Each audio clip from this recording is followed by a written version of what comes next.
క్రమశిక్షణ లేని క్రీడాకారుడు మైదానంలో గెలవచ్చేమో కానీ జీవితమనే ఆటలో గెలవలేడని క్రీడల శాఖ మంత్రి వాక్టి శ్రీహరి అన్నారు.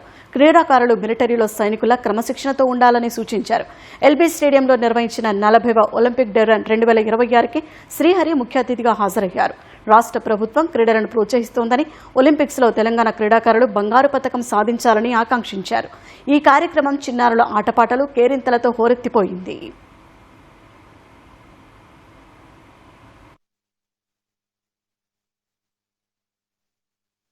ఎందుకు భారతదేశం ఇంత వైభవంగా ఉంది, ఇంత అంటే ప్రశాంతంగా ఉందంటే మిలిటరీలో ఉన్నటువంటి మన మిలిటరీ సోదరులు ఈ దేశాన్ని మీలాగా కాదు, ఎదురుగా శత్రువు కనిపిస్తే కాల్చి పడేస్తా, నా దేశాన్ని రక్షించుకుంటా అనేటువంటి ఒక స్టాండర్డ్ పొజిషన్ లో ఉంటాడు. కాబట్టి ఈరోజు మన దేశంలో స్వేచ్ఛ వాయువులు పీల్చుకోగలుగుతా ఉన్నామన్న మాట మీరు దయచేసి నేర్పించాలా.